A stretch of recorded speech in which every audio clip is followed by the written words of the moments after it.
In the summer of 1871, three whaling vessels, the Monticello, the Hattie H., and the John Wells, set sail from New Bedford, Massachusetts, bound for the Arctic's rich whaling grounds. They were part of a fleet of 40 ships, but these three would never return. Months later, a rescue party found them, abandoned, frozen in pack ice, their decks covered in snow. The crews had vanished, leaving behind personal belongings, logbooks, and a haunting silence. What drove 129 men to flee into the barren Arctic wilderness? The answer lies in a story of ambition, desperation, and a fatal miscalculation. This is the tale of the ghost ships of the Arctic. The 1870s were the twilight of Yankee whaling. For decades, New Bedford ships had hunted whales across the world's oceans, but overhunting had made catches scarce. The Arctic, with its untouched waters, promised a final bonanza. Whaling was brutal work. Men spent years at sea, enduring storms, scurvy, and the constant threat of ice. Yet the profits were immense. A single bowhead whale could yield thousands of pounds of oil and baleen. The captains of the Monticello, Hattie H. and John Wells, were seasoned veterans, men who had braved the Arctic before. But in 1871, they faced an enemy they could not outrun, the ice. The three ships departed in late June 1871, later than prudent. The captains believed they could still reach the whaling grounds near Point Barrow, Alaska, before the ice closed in. The fleet sailed north through the Bering Strait, past the Diomede Islands, into the Chukchi Sea. Initially, the weather held clear and the ice was manageable. The men were optimistic, their holds empty and ready for oil. They shared tales of past voyages, dreaming of the fortune that awaited.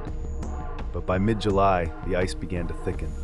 The ships slowed, forced to pick their way through narrow leads. No one voiced concern yet. The Arctic was always unpredictable.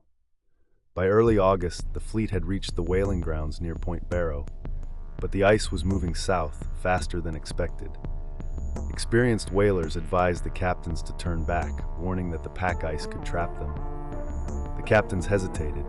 The whales were abundant. They could see them breaching in the distance. To leave now would mean returning home with empty holds, a financial disaster. They decided to press on just a few more days. That decision sealed their fate. The ice closed in around them, locking the ships in a tightening vise. The men watched as leads of open water vanished, replaced by grinding ice floes. For 2 weeks, the ships were stuck fast. The men worked tirelessly to free them, sawing channels through the ice, hauling on ropes, using explosives to break the floes. But the ice was too thick, too extensive. The ships groaned under the pressure, their timbers straining. The crews tried to stay busy, repairing gear, hunting seals, maintaining morale. The landscape was starkly beautiful.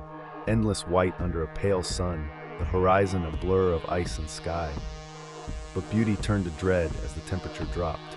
Night lengthened, the ice grew thicker. The ships were no longer vessels, they were prisons. On August 29th, the captains made a desperate decision. They would abandon the ships and march south over the ice, hoping to reach open water where rescue ships might be found. It was a gamble. They had 129 men, limited supplies, and no guarantee of rescue. The ice was a treacherous jumble of pressure ridges and open leads. They lashed together sledges, loaded them with provisions, and set out. The men were divided into 3 groups, each led by a captain. They left behind their ships, their belongings, their livelihoods. As they trudged away, they looked back at the masts disappearing into the white. The march became a nightmare. Men collapsed from exhaustion and cold.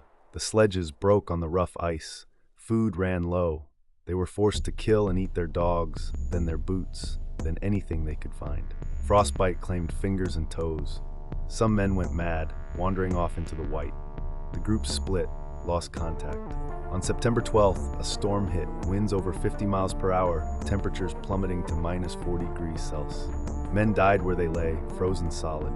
By the time the storm passed, 30 men were dead.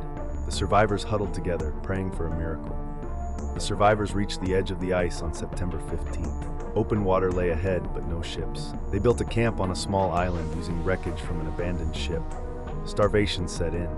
They ate seaweed, lichen, and the leather from their shoes. Men began to hallucinate, seeing ships that weren't there, hearing voices in the wind. One man, Captain Thomas, walked into the sea, convinced he saw a rescue ship. He drowned. By late September, only 50 remained. They were too weak to move. They lay in the camp, waiting for death. Then, on October 2nd, a sail appeared on the horizon. The ship was the whaler Henry Tabor, which had also been caught in the ice but managed to break free. Rescuers found the survivors in a state of near collapse. Of the 129 men who had abandoned the 3 ships, only 50 lived. The bodies of the dead were left where they fell, frozen into the ice. The Henry Tabor carried the survivors back to New Bedford, arriving in November 1871. The news shocked the nation. 3 ships, lost with all but a handful of their crews. The whaling industry never fully recovered. The ghost ships remained in the ice, preserved for decades, a silent monument to ambition and folly. The ghost ships of the Arctic serve as a stark warning about the dangers of hubris and the unforgiving power of nature. The whaling industry declined rapidly after 1871, replaced by petroleum and modern methods. The 3 ships were never recovered. They remain entombed in the ice, their exact locations unknown. Historians debate whether the captain's decision to press on was greed or simple miscalculation. But for the families of the 79 men who died, the answer was irrelevant. The Arctic had claimed its due. If you enjoyed this tale of doomed expeditions, subscribe to Doomed Expeditions for more stories of human ambition against the elements.